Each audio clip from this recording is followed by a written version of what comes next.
This guy's been patient right here. This guy's been patient. It was a guy's turn. Come on now, ladies. Senator, thank you for being here. You know, as I was thinking of what you were talking about and the action steps that you line when you talk about certain things, whether it's kids in school, I'm reminded of something my mom used to tell me when I was a kid. I used to talk my way into things, or I'd get in trouble. And she said, son, you cannot talk your way out of something that you acted your way into. Oh, that's a good sign. And I'm inspired by the action that you intend to take as president.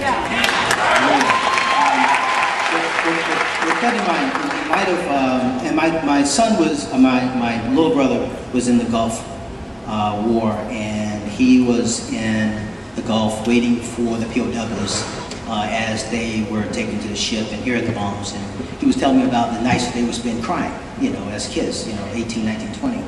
And in light of General Petraeus' report yesterday that indicated there was no easy way to come out of Iraq and actually be resisting, I think, bringing troops out, what are your thoughts there in light of his thinking?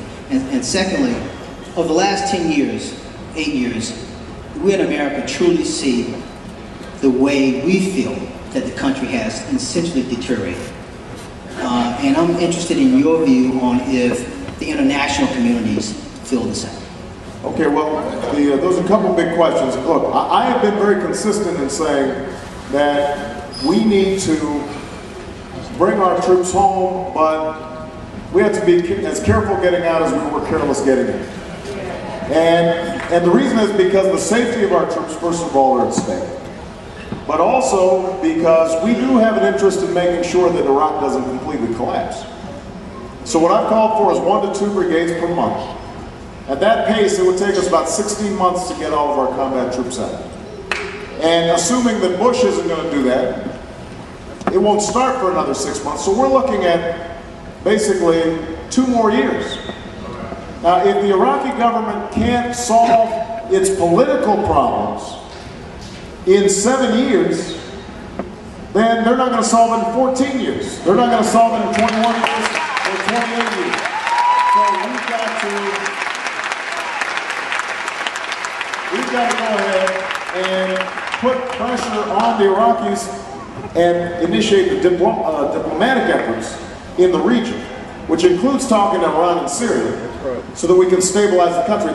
The military can't just solve the problem. We can't have permanent bases there spending $400 million a day and somehow get the underlying friction between the Sunni and the Shia and the Kurds.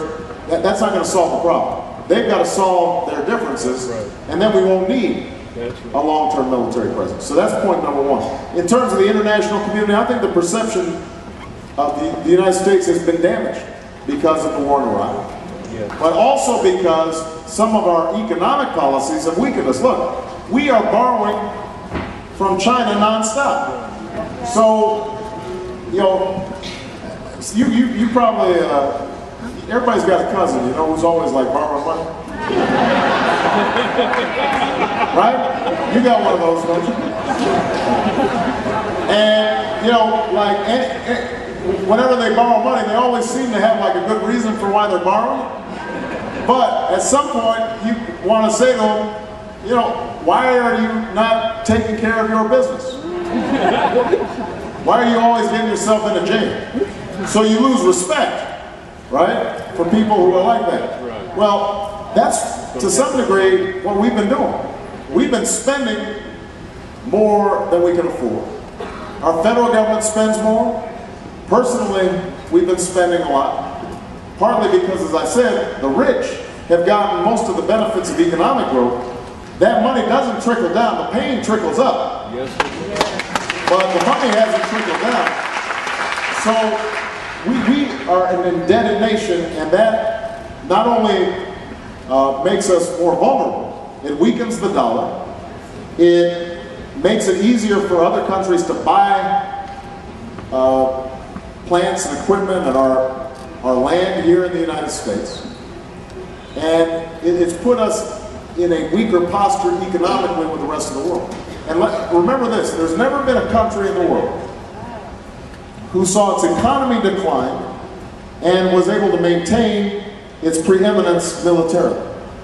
Those two things usually go hand in hand. Usually the wealthiest country is the one that also has the strongest military.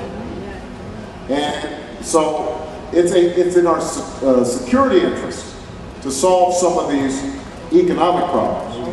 That will put us on a stronger footing. It will lead to higher respect in the world. Let me close by saying this, everybody. I try not to make promises I can't keep.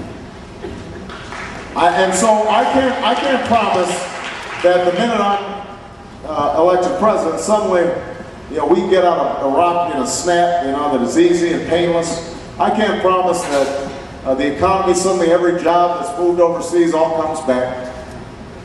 But what I can promise is this. I can promise I'll always tell you what I think. I can promise you that I will always tell you where I stand. I can promise that I'll be honest with you about the challenges that we face. Because it's going to take the sustained effort and support and some sacrifice of the American people in order to bring about change. I can promise you that I'll always listen to you even when we disagree. We're not going to agree on everything. But we can disagree without being disagreeable. And we can find areas of common ground that allow us to start moving forward. And the final point I'll make is that I will take your voices into the White House with me every day. I will be thinking about the worker who's been laid off.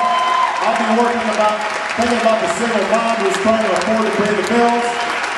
I will work harder than anybody to make your lives and your children's lives a little bit better. So I hope you give me the opportunity. Thank you very much, Levittown. God bless you. God bless America.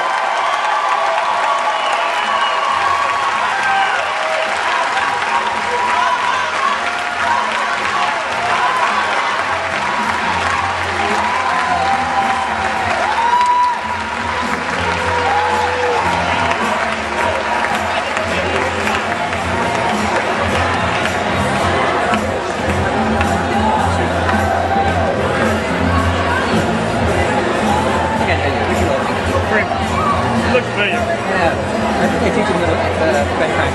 I teach in the French school. I used to teach in the Okay. high school. Yes, that's where I teach. About 9th grade, about 2 years ago. Okay.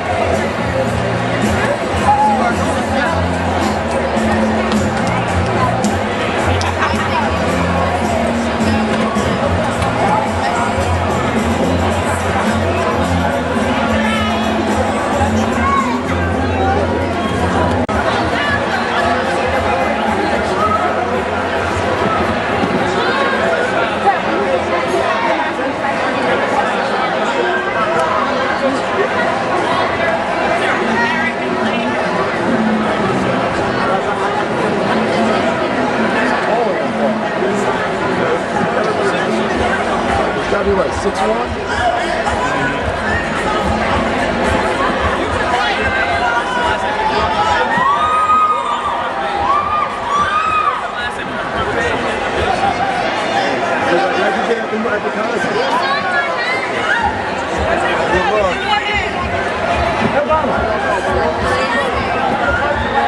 Thanks, brother. Appreciate